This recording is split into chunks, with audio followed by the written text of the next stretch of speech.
y les voy a compartir mi ventana.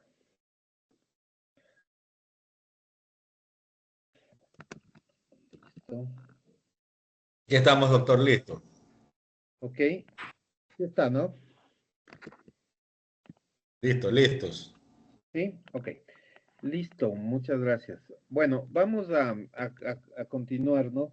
Em, este principio que hemos planteado, esta acción de nulidad, digamos, no acción de nulidad, este efecto de nulidad, resultante de la incorporación de una norma que contraviene un principio básico de jus cogens, está complementado en la misma Convención del Derecho de los Tratados de Viena por el artículo 64 en el que nos plantea, o sea, imagínense el alcance de esta norma, ¿no? El artículo 64, en cambio, nos dice, y lo voy a colocar acá, el artículo 64 de la Convención de Viena, ¿no? Sobre el derecho de los tratados, nos indica que el poder del jus cogens es tan profundo que si surge una nueva norma imperativa, es decir, si hay un nuevo jus cogens, si surge un nuevo jus cogens, o sea, una nueva norma imperativa general de derecho internacional consuetudinario, todo tratado existente que esté en oposición con esa norma se convertirá en nulo y terminará.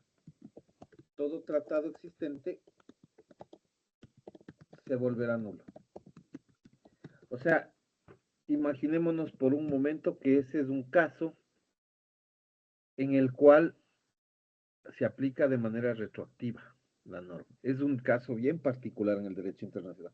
Pero eso nos permite ver la fortaleza, la importancia, la trascendencia del jus cogens.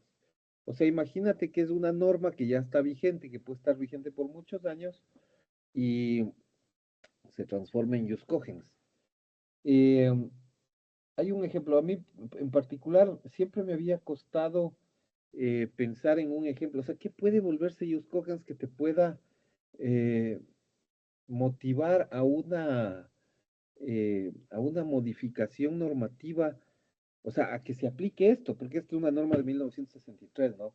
Entonces, o sea, siempre me costaba pensar en un ejemplo, pero hace algunos años eh, le escuché en una entrevista al expresidente Correa respecto de un tema que él plantea, y lo viene planteando en realidad hace algunos años, y a mí me surgió un buen ejemplo de eso, o sea, me dio la oportunidad de plantearme un buen ejemplo. No lo había pensado antes, pero en realidad sí. Y luego de eso le doy la palabra al señor Hernández, que está con la mano levantada.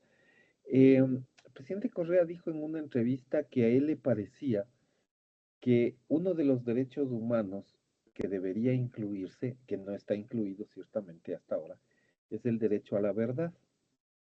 Supongo que derivado digamos, de toda su argumentación sobre su persecución política y demás, que, digamos, eso no viene mucho al caso para nosotros porque es un tema que se puede discutir desde el punto de vista político, jurídico quizás también, pero no es muy importante para nosotros en este momento y en el curso de esta materia. Lo que sí me parece importante de ese ejemplo es que efectivamente él plantea, al decir que nosotros tenemos derecho a la verdad, ¿no es cierto? Eso es una cuestión que sí modifica en cierta manera, o que sí modificaría en caso de que a alguien se le ocurriera incluir eso como un derecho. Sí sería una modificación de ellos cogen. Porque normalmente, ¿qué es lo que pasa? O sea, ¿qué es lo que pasa en la práctica? Nosotros, digamos que no, que está implícito en la normativa la idea de mentir sobre ciertas cosas. De hecho, si ustedes lo piensan de manera práctica, la publicidad es una forma de mentira, ¿no? La publicidad es una forma de mentir. Eh, o sea, y no necesariamente, y no quiere decir eso que esté mal o que sea inmoral o que sea ilegítimo. No, no, es solamente una manera de vender mejor tu producto. O sea, cuando a ti en, en la publicidad, en un spot publicitario de esos que te pasan por la televisión, a ti te dicen que la hamburguesa que produce la marca tal o la otra marca es la más rica del mercado, es la mejor, es la que, no sé, tiene mejores ingredientes, más frescos. Puede ser que sí, puede ser que no. O sea, el refresco que te fabrica la marca tal o la marca cual. Por ejemplo, acá era, eh, hace algunos meses, yo me acuerdo que la gente, o sea, cuando entró hace algunos meses en este año la marca estadounidense Starbucks para vender café en algunos centros comerciales, nosotros, bueno, ecuatorianos somos bastante noveleros, entonces hubo un montón de gente que se lanzó a buscar comprar ese café, ¿no? Y entonces eran unas colas interminables de gente que buscaba comprar el café. Digamos, eh, a mí me parece que ese café no es tan bueno. Yo siento que aquí en Quito al menos hay un montón de cafeterías que son mucho mejores que ese café, pero es cuestión de la gente. Entonces, a la gente, ¿qué es lo que le dicen? No, es que ese café es más sofisticado, es más delicioso, los granos son de mejor calidad. A mí me parece que no. Digamos, me tomo una taza de café y yo no me siento como favorecido. Eso de que es el mejor o que, digamos, tiene los mejores componentes, eso está en la línea de la mentira y la verdad. No sé si eso será verdad, no sé si será mentira tampoco. Sin embargo, tienen derecho a hacer esa publicidad. O sea, ellos tienen derecho a decir que su café es el mejor, aunque no lo sea. ¿Me explico? Porque no es una cuestión que atañe a una cuestión objetiva. Sin embargo, el presidente Correa decía, no, aquí hay un derecho a decir la verdad sobre alguien, ¿ya? Sobre alguien. Y claro, el alcance del derecho es difícil, ¿no? Ya cuando uno lo piensa detenidamente, sí es difícil la propuesta de él, porque la verdad tiene muchas aristas. O sea, una verdad es, según él, hay una verdad, pero uno puede ver desde otra perspectiva y puede encontrar otras verdades que tal vez no nos gusten demasiado. O sea, eso tiene sus aristas y es un poco difícil. Sin embargo, me parece un buen ejemplo, porque el derecho a la verdad no está en ninguna convención internacional. El derecho a la verdad no está incluido en ninguna declaración de derechos humanos. Claro, sí es un buen ejemplo en el sentido de que si eso entrase de alguna manera en el conjunto de lo que se considera como jus cogens, pues algunas declaraciones deberían quedar anuladas, como básicamente nos plantea la normativa. Denme un segundito que me acaba de anunciar que se me acaba la batería y, y si se nos acaba la batería, así me desconecto. Eso básicamente. Entonces, me parece que por ahí siempre va a haber esa posibilidad, pero ese me pareció un buen ejemplo. Yo no tenía un ejemplo antes de eso, así es que sí, me sirvió esa entrevista para por lo menos formular un ejemplo en esa línea. Señor Hernández, dígame.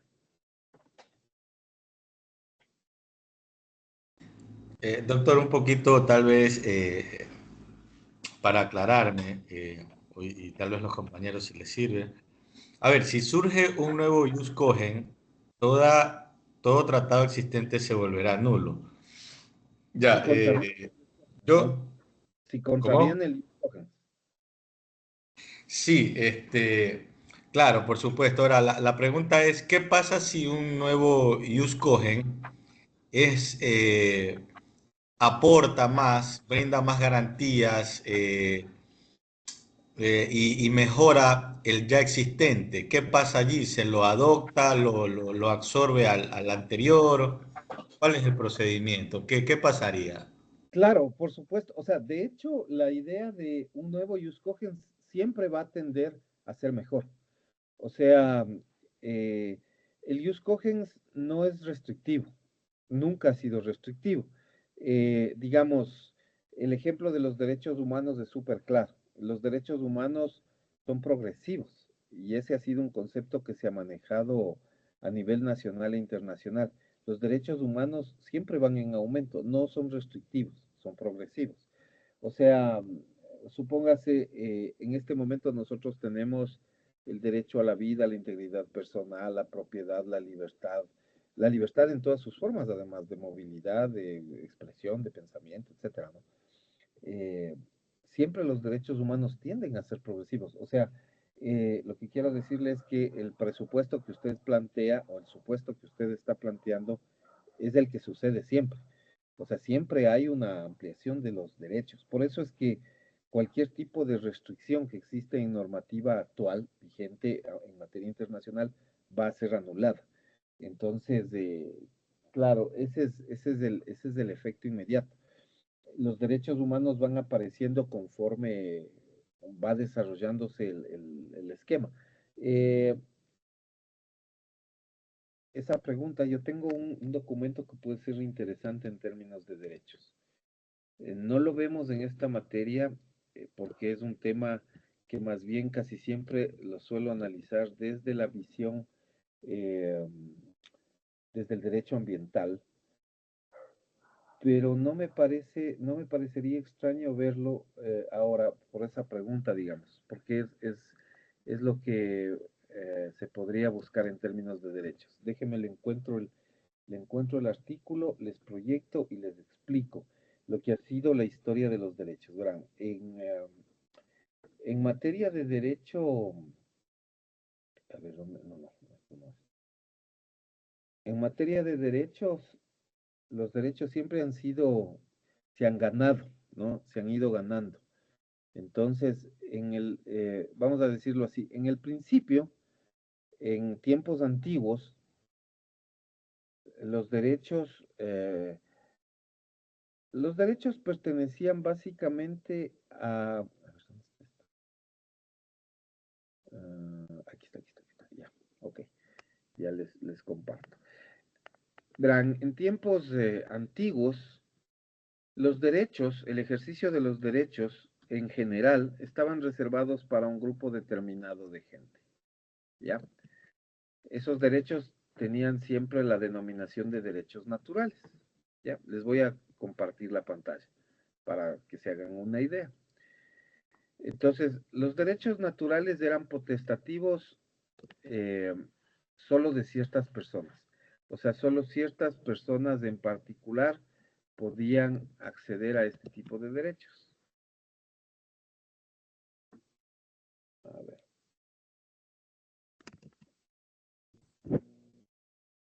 déjenme compartirles.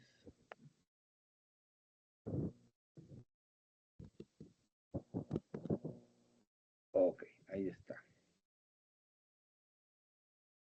Listo, ahí lo tienen en pantalla.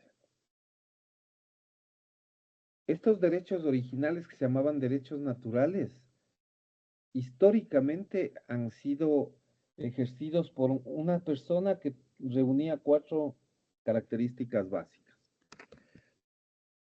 Estas personas eran hombres, blancos, Se salió, libres. doctor, la presentación. Sí, estoy ingresando de nuevo. Las personas que tenían estos derechos y que estaban dentro de este cuadro negro que ustedes ven en el centro, eran personas blancas, libres, hombres y mayores de edad. Si tú reunías esos 4 requisitos, tenías los derechos completos para ti.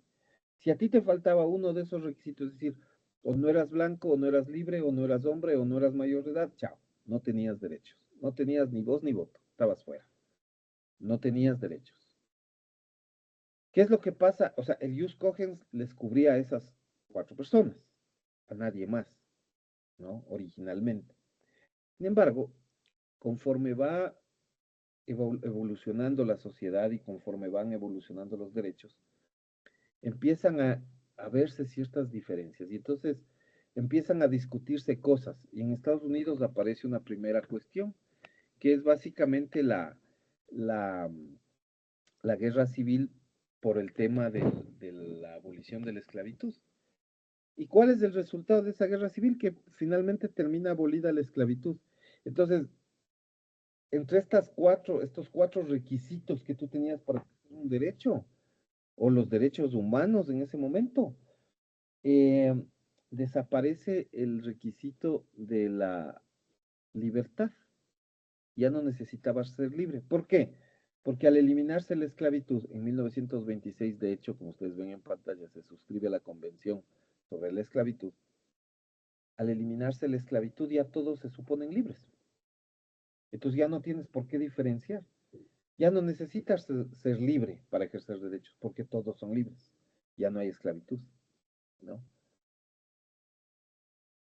En 1930, es decir, unos años después, como todavía quedaban rezagos de la esclavitud y habían problemas de trabajo forzoso, en el seno de la Liga de las Naciones todavía, porque no había Naciones Unidas ni en el 26 ni en el 30, se suscribe la Convención sobre el Trabajo Forzoso, es decir, el que a nivel internacional cuestionaba y eliminaba el trabajo forzoso.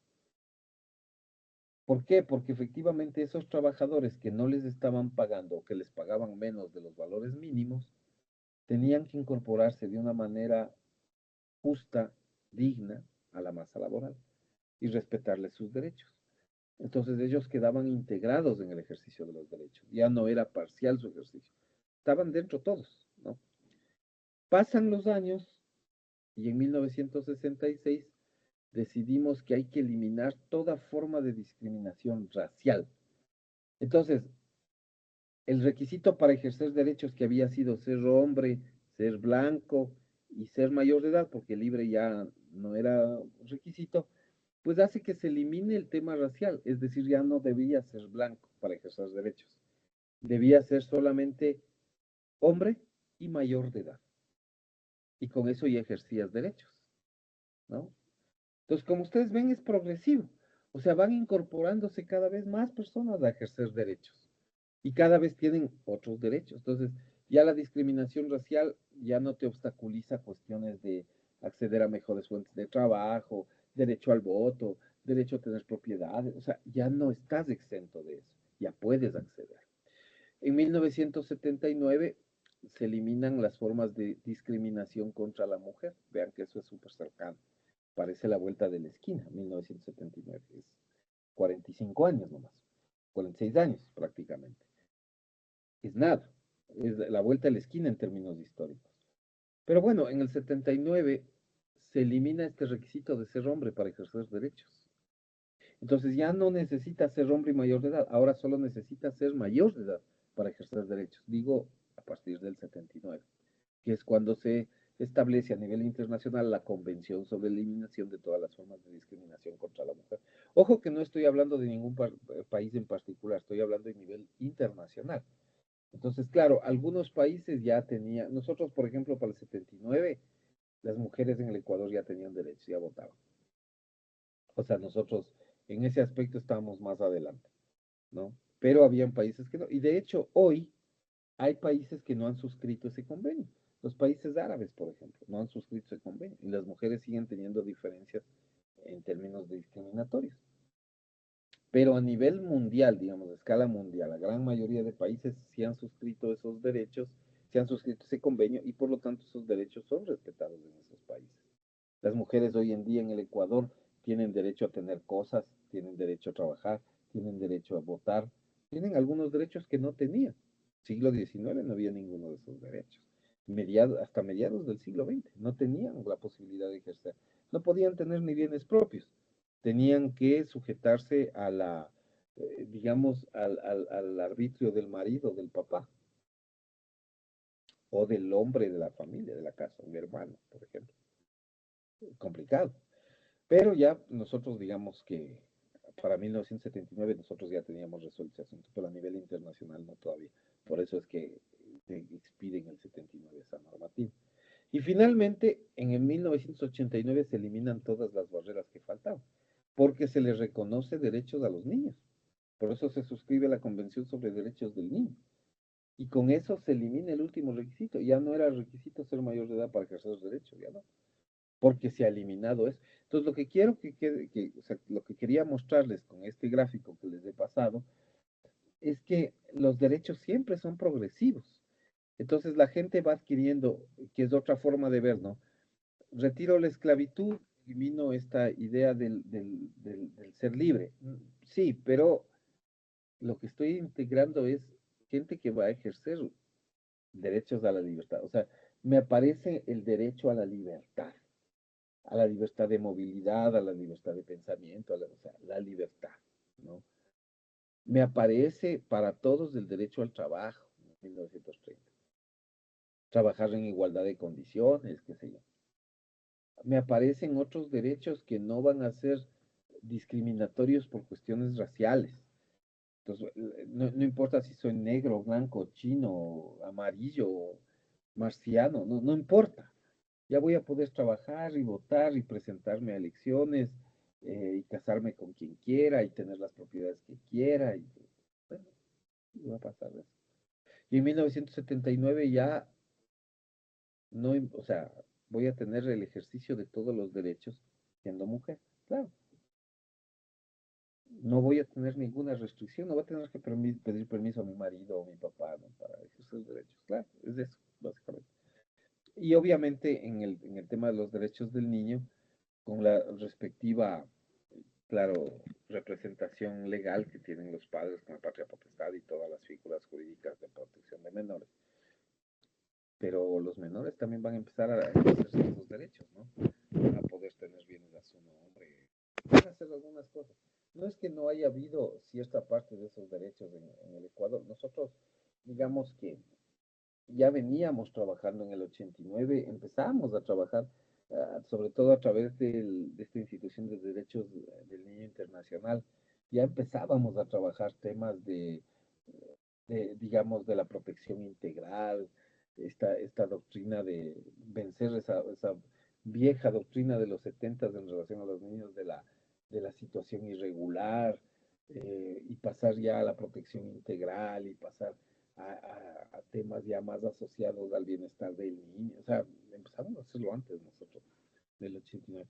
Ya empezamos a discutir eso. Sin embargo, claro, el 89 es el año mundial.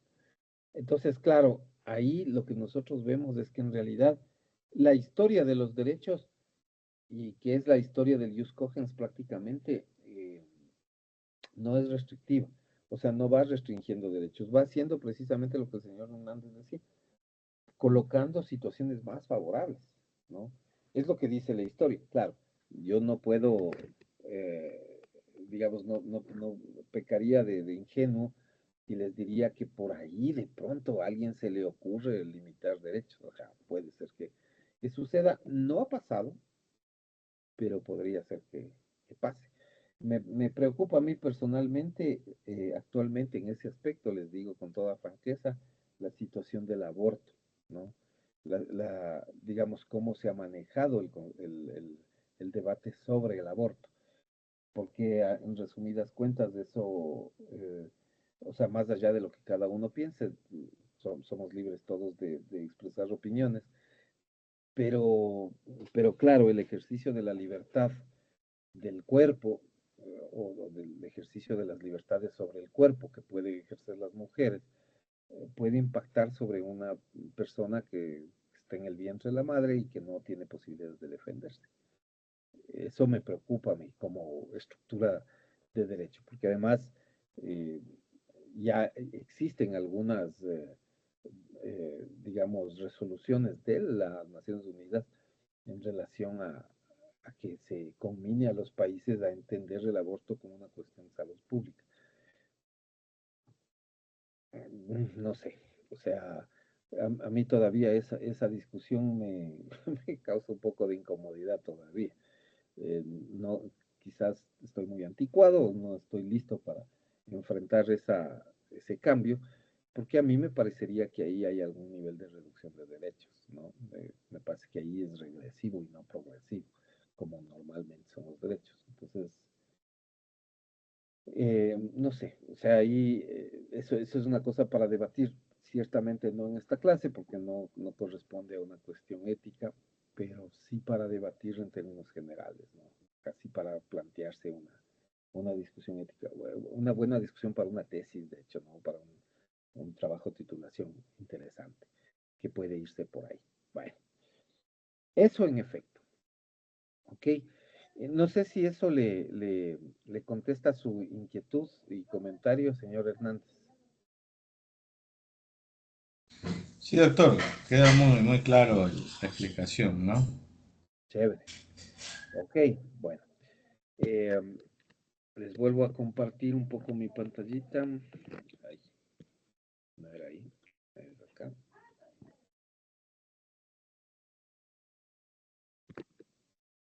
Que pase por. Ahí, listo. Bueno, ahí estamos, ¿no? Entonces, esta era la idea que nos estaba planteando este, el señor Hernández. Ahora, hay normas también que siempre se van a considerar como jus cogens y su obligatoriedad de cumplimiento no es discrecional de los estados, ¿no? Entonces, hay dos artículos en particular que han sido unánimemente considerados como normas imperativas de jus cogens y surgen de la Carta de las Naciones Unidas en realidad, ¿no?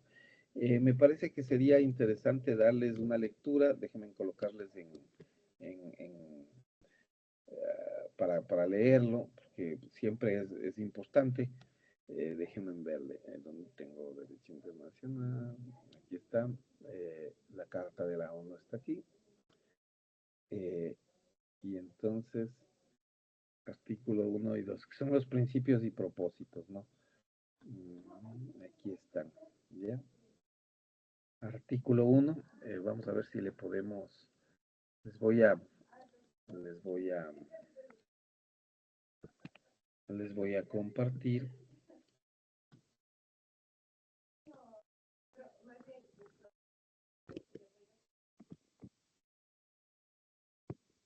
A ver. Listo. Eh,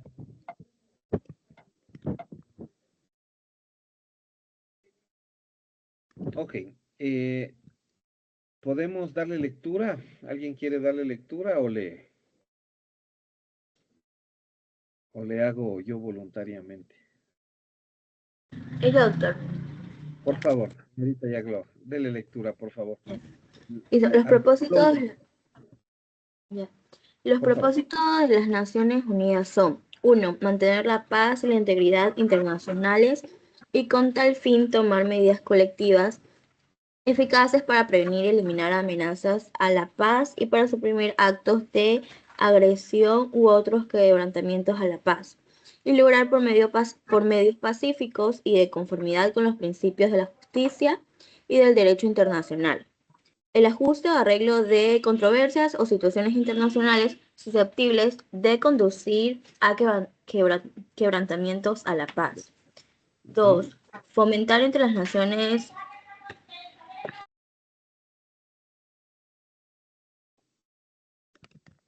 Ya. Fomenta. Dos, fomentar entre las naciones relaciones de amistades basadas en el respeto al principio de la igualdad de derechos y al de la libre determinación de los pueblos y tomar otras medidas adecuadas para fortalecer la paz universal. 3. Realizar la cooperación internacional en la solución de problemas internacionales de carácter económico, social, cultural o humanitario y en el desarrollo y estímulo del respeto a los derechos humanos y a las libertades fundamentales de todos, sin hacer distinción por motivos de raza, sexo, idioma o religión, y servir de servir de centro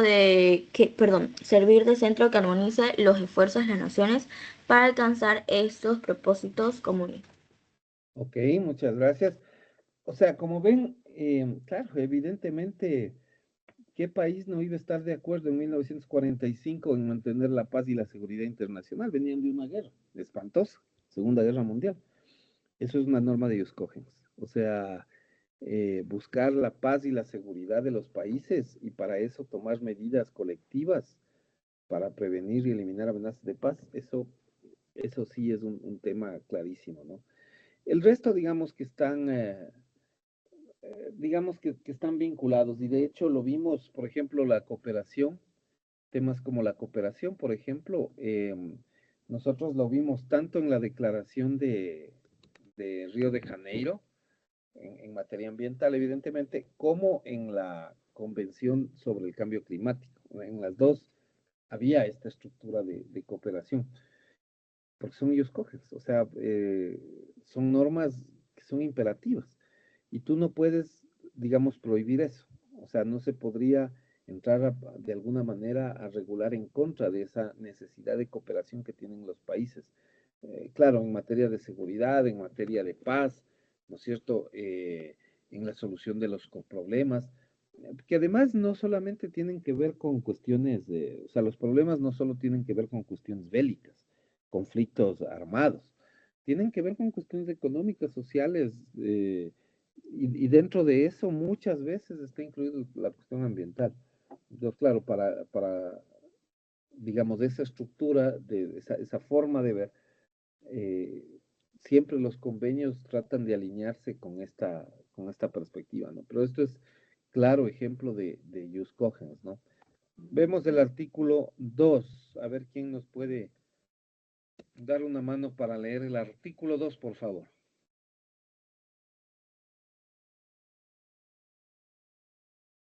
Yo, doctor. Por favor. El numeral 2. Número 2. No, todo, desde aquí es del artículo 2. Ya, ok, perfecto. A ver. Para la realización de los propósitos consignados en el artículo 1, la organización y sus miembros procederán de acuerdo con los siguientes principios. 1. La organización está basada en el principio de la igualdad soberana de sus miembros. Igualdad soberana de sus miembros. 2. Los miembros de la organización, a fin de asegurarse los derechos y beneficios inherentes a su condición de tales, cumplirán de buena fe las obligaciones contraídas por ellos de conformidad con esta carta. 3. Los miembros de la organización arreglarán sus controversias internacionales por medios pacíficos, de tal manera que no se ponga en peligro ni la paz ni la de seguridad internacionales ni la justicia, dice. 4. Los miembros de la organización en sus relaciones internacionales se abstendrán de recurrir. Se salió la presentación. Ya le vuelvo a... Es muy decidora, doctor, estos artículos que en la práctica creo que medianamente se cumplen. Así es, o casi nada quizás, en O algunos casi casos. nada prácticamente. Y es preocupante al mismo tiempo, ¿no? Bueno, a ver, pero continuando. Dice, los 5. Los miembros de la organización prestaron a esta toda clase de ayuda. A ver, no, en el 4 estábamos, ¿verdad? En el Pero 4. sí, 4 había que Dice, terminar. a ver, 4. Los miembros de la organización en sus relaciones internacionales se abstendrán de recurrir a la amenaza o al uso de la fuerza contra la integridad territorial o la independencia política de cualquier Estado, o en cualquier otra forma incompatible con los propósitos de las Naciones Unidas. Ahí quedamos en el... Ya le vuelvo a compartir, porque está saliendo. Todo bien, Sport. Ahí está. ¿Qué pasa, Sport? A ver, vamos al 5. Número 5. Los miembros de la organización prestaron a esta toda clase de ayuda en cualquier acción. Sino que hay un error ahí a veces en los documentos O internacionales. prestarán a decir. Sí, así es. Ya, el acento. Ya, los miembros de esta organización prestarán a esta toda clase de ayuda en cualquier acción que ejerza de conformidad con esta carta y se abstendrán de ayudar a Estado alguno contra el cual la organización estuviere ejerciendo acción preventiva o correctiva. 6.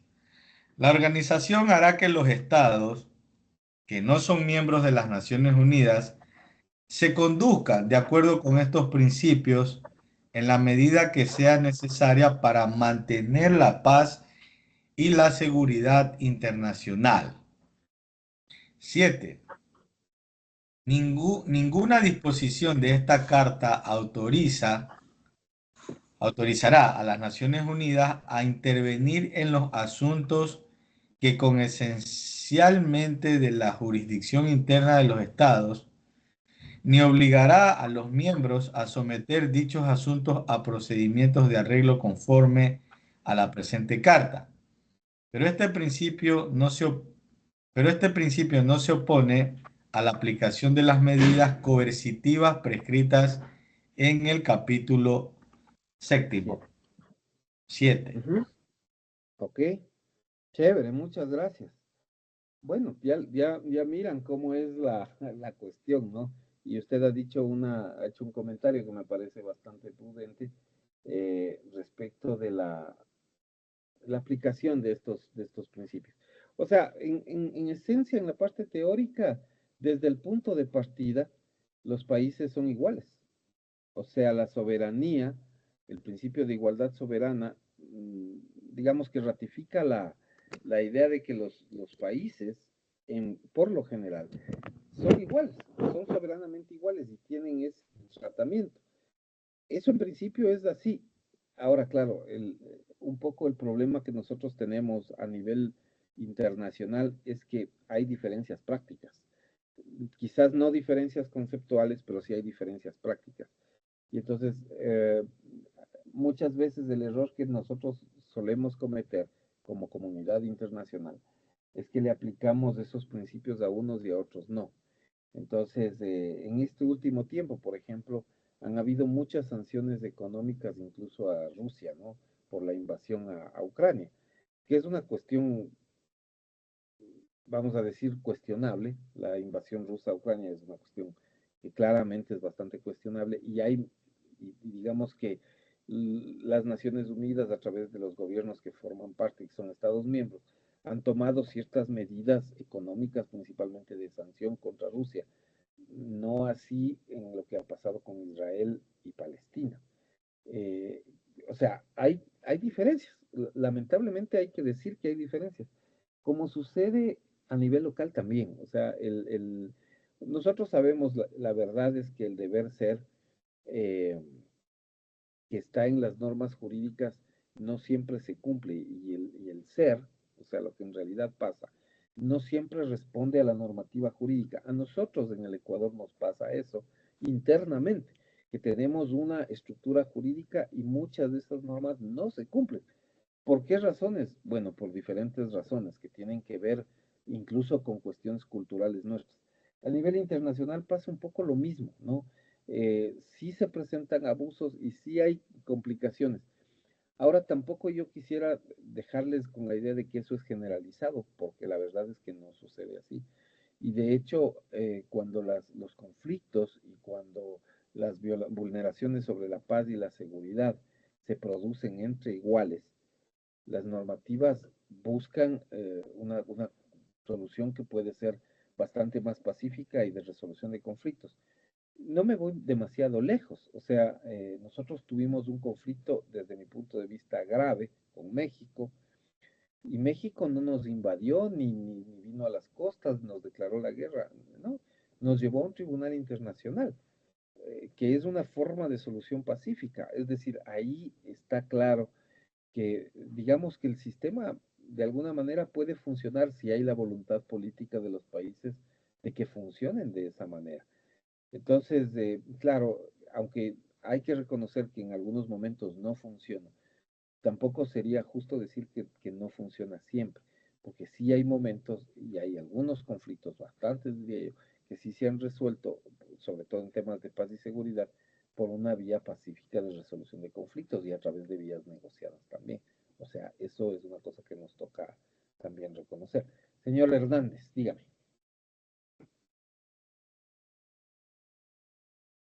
Está con el micrófono apagado. Ya, perfecto, perfecto.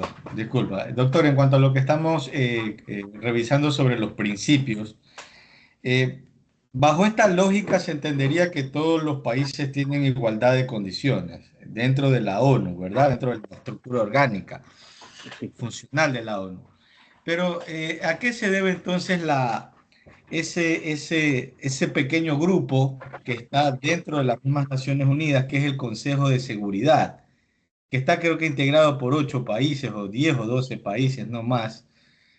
Eh, ¿A qué se debe eso y por qué solo esos países forman parte de ese consejo? Si es que todos están en igualdad de condiciones, ¿cuáles serían las lógicas allí que han imperado para que se defina o se estructure de esa manera ese consejo? Eh, ¿Y cuál es el rol de ese consejo de seguridad y por qué? Ya, a ver, la primera cosa es el Consejo de Seguridad, si uno lo mira de manera práctica, eh, la idea del Consejo de Seguridad es reunir a los países que ganaron la guerra, ¿no? O sea, cuando usted mira, digamos, para información general, en la Carta de las Naciones Unidas, el Consejo de Seguridad está previsto en el artículo 23, que es capítulo 5. Ustedes lo pueden revisar. Bueno, yo les voy a cargar la Carta de las Naciones Unidas para que tengan acceso todos a chequear el documento. En el artículo 23 está cargado el Consejo de Seguridad, compuesto en realidad por 15 miembros, ¿no? Entonces, ¿quiénes están? Está China, está Francia, está la Unión Soviética, que ahora es Rusia en realidad, está Gran Bretaña, están los Estados Unidos. Ellos, digamos que son los miembros permanentes del Consejo de Seguridad. Si hacemos nosotros una visión retrospectiva, quizás en la práctica es claro que son los países que ganaron la guerra excepto China. O sea, son los que ganaron. Está Estados Unidos y está básicamente Rusia. Las dos, las dos potencias que finalmente se dividen el mundo en 1945, dividen en dos. ¿Y quiénes están con ellos? Bueno, están los dos, que son principalmente los que plantean esta idea, y están los aliados, vamos a decir los aliados de Estados Unidos, que eran básicamente Francia y el Reino Unido, ¿no? Francia y Gran Bretaña. Entonces están tres de esa línea y está Rusia con China. China es un tradicional aliado de los rusos, ¿no? Están en esa misma perspectiva y tal. O sea, ellos son los miembros permanentes, vamos a decir. Son los ganadores de la guerra. Eh, Hay un discurso de fondo ahí. Hay un discurso eh, que uno quizás debe aprender a leerlo entre líneas. Si nosotros somos los que liberamos al mundo del loco ese de Hitler, nosotros vamos a tener derecho de imponer nuestras normas, ¿no? Nosotros vamos a imponer nuestra manera de vida. Eh, es particular que entre esos 5 miembros que ustedes ven, hay 3 que están en la línea capitalista y 2 que están en la línea socialista. O sea, siguen teniendo mayoría. Eh, digamos que ahí hay un candado para eso, que las decisiones del Consejo de Seguridad desde los permanentes tienen que tomarse por unanimidad.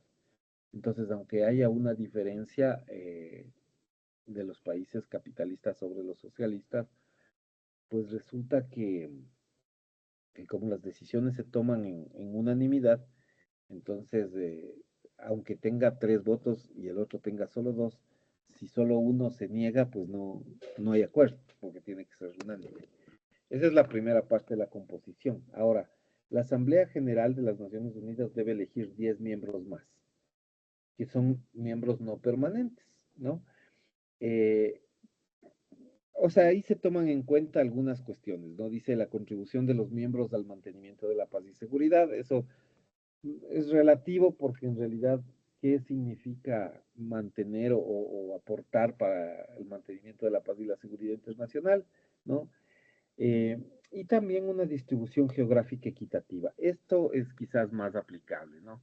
Eh, es realmente lo que pasa. O sea, plantean con equidad. O sea, un año, digamos, cada de estos miembros no permanentes duran 2 años. Entonces, por ahí le toca a América, por ahí le toca al Asia, por ahí le toca a Europa, por ahí le toca después al África y así. O sea, hay equilibrios regionales y darle prioridad a países que todavía no han sido miembros del Consejo de Seguridad. De hecho, el Ecuador lo fue hace, me parece que 2 periodos, fue miembro del Consejo de Seguridad también el Ecuador. O sea, ha habido, digamos, esta idea, ¿no? Y entonces, eh, hay, esta es la idea, ¿no? O sea, se eligen por 2 periodos, pero en la primera elección de los miembros no permanentes, cuando se hacen las elecciones, los 4 nuevos miembros después, porque primero habían 11, ¿no? Y después se incrementó a 15. Entonces, los 4 nuevos miembros son elegidos por un año, ¿ya? Y no pueden reelegirse inmediatamente, sino después. Entonces, eso es un tema bastante particular, porque, claro, cada cierto tiempo te va a tocar ser nombrado. Nosotros, por ejemplo, aquí en Sudamérica somos 10 países, lo que significaría que al menos, tienen que pasar 10 años para que le vuelvan a nombrar a uno de nuestros países. Entonces, al menos, si no es más, porque a veces está eso vinculado con Centroamérica, ¿no? Entonces, va por ahí un poco, ¿no? Esa es la línea de esa estructura. ¿Por qué necesita eso? Porque en realidad necesitas un órgano ejecutor. Necesitas un órgano ejecutor. Y necesitas un órgano ejecutor que esté siempre disponible. De alguna manera sí hay esta idea de que alrededor de las Naciones Unidas, estos 5 países tienen eh, este halo de yo gané la guerra, yo les libré de, yo alguna vez escuchaba me parece que Oppenheimer le escuchaba un comentario, no sé si resulta quizás a veces un poco inadecuado, pero en el fondo explica bastante el por qué surgió esto, ¿no? Él decía un poco, bueno, estos países, y, refiriéndose principalmente a Estados Unidos, en nuestro lado del mundo, en el continente nuestro, decía, los Estados Unidos son los grandes responsables de que hoy en día la segunda lengua que tú aprendes sea el inglés y no el alemán. Eh, Haciendo una referencia directa al tema de que efectivamente ellos ganaron la guerra. Y lo mismo se puede decir de Rusia en Europa del Este, ¿no?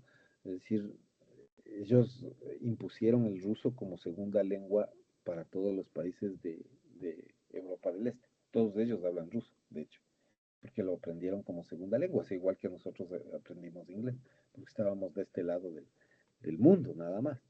Eh, y me parece que tiene que ver con eso mucho, tiene que ver con eso.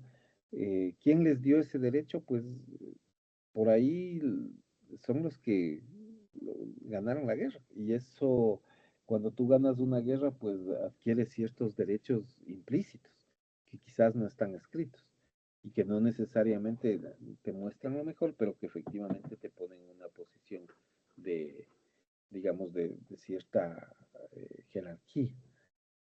Entonces, ese es el tema, ¿no? Y luego están otros países que van integrándose, que van formando parte de ese consejo para tomar decisiones en general. Pero claro, es ese consejo de los 5 permanentes que son los que controlan en realidad todo el proceso de las Naciones Unidas.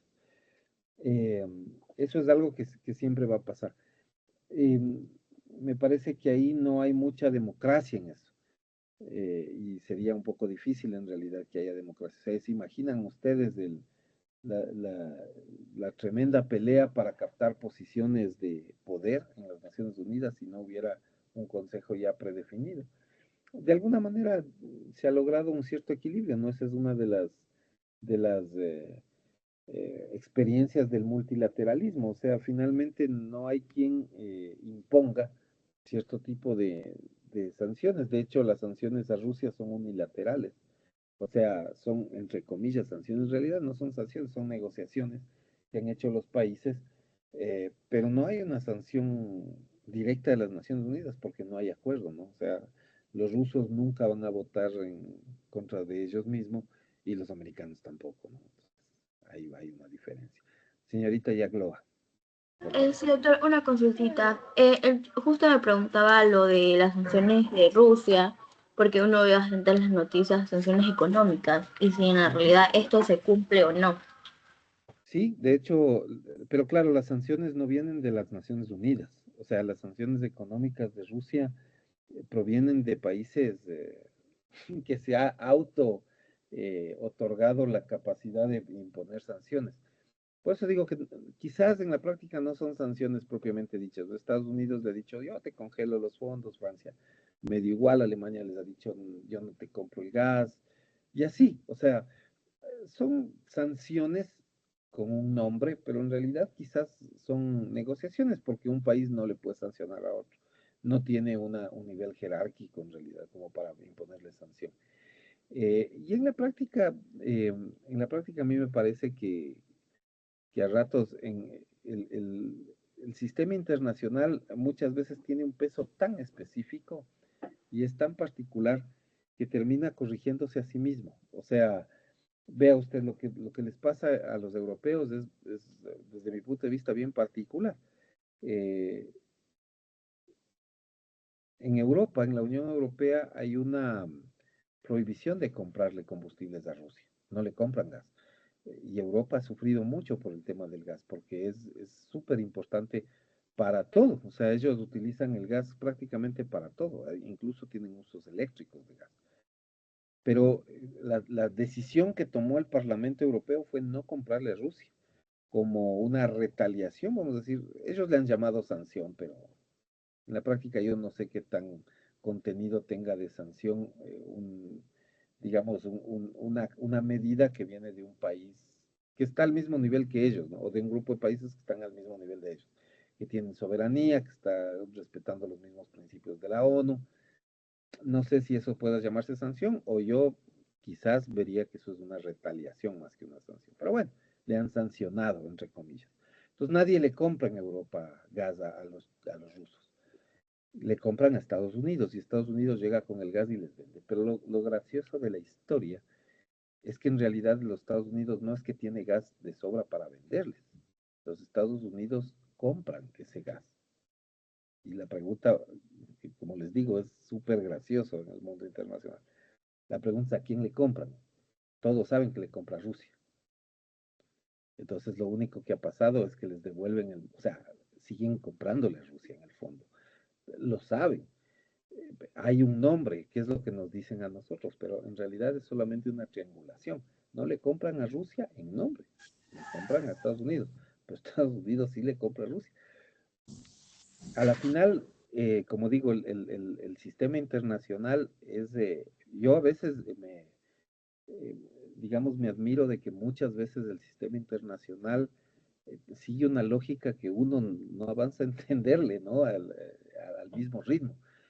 Y que hay cosas que pasan que ponen las cosas en su lugar, mucho mejor que lo que hacen los políticos que dirigen el planeta. Entonces ahí, digamos, los rusos están de alguna manera, o sea, yo me imagino que ellos se sonreirán sobre eso, ¿no? Es decir, me sancionan, pero a mí igual me siguen pagando lo mismo, así que no tengo mayor lío. Los que se han perjudicado son ciertamente los europeos, donde han habido muchas quiebras de empresas y mucha crisis, porque obviamente esa triangulación, la que ha pagado, quienes han pagado esa triangulación son los europeos, pues ha subido el precio del gas y de una manera bastante grosera, digamos, ¿no? Entonces, por ahí va la cosa. Señor Hernández, ¿qué dice? Doctor, lo que ha existido con el tema de Rusia es simplemente una, entre comillas, retaliación, bueno, pues Una en este retaliación. caso, sanción, ¿no? Pero realmente allí lo que está imperando es también estratégicamente y desde el punto de vista de política energética, lo que ha surgido es un nuevo actor un intermediario, que sería Estados Unidos, Sí, que claro, él en esa cadena de comercialización intermedia lo que hace es usufructuar, sacar ganancias y aparentemente apoyar al bloque de la Unión Europea, que es el único perjudicado, porque como potencia Estados Unidos se ve en la posibilidad de poder establecer esas estructuras de negocio que le benefician intermediariamente a ellos y mayoritariamente a Rusia, independientemente de que ya no le compre la Unión Europea a Rusia directamente, sino ahora por intermedio de Estados Unidos. Pero Rusia sigue riéndose cómodamente sin despeinarse desde el Kremlin. Entonces, allí realmente hay una serie de actos que podríamos entender que en ellos prevalecen los intereses económicos de los países potencias, en este caso Rusia y Estados Unidos. No sé hasta qué punto, tal vez en esas dinámicas, China pueda haberse beneficiado. Me parece que no, pero en otros ámbitos me parece que sí. Entonces, y lo que usted dice es verdad, realmente, bueno, voy a utilizar un término un poco coloquial. Suelen notarse ridículas las posiciones que toman en las Naciones Unidas ante determinados fenómenos o problemas que ocurren, ¿no? Eso, doctor.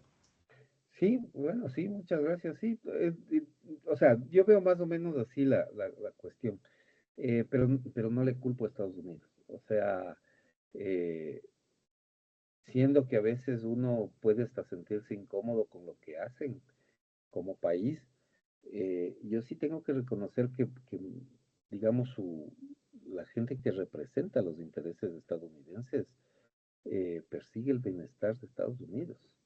O sea, persiguen esos intereses propios, ya sea de sus empresarios o de su misma gente. Eh, o sea, comprendo eso. Tal vez a veces me resulte incómodo, pero comprendo que eso tiene que ver con una postura en relación a cuidar sus propios intereses. Eh, la clase anterior yo les decía, ellos siempre, desde la Constitución, ellos tienen ese principio de aislacionismo. O sea, ellos no están comprometidos con nadie, sino con ellos mismos. Y eso es algo que ellos han respetado a rajatabla y es algo que, digamos, sería injusto no reconocer.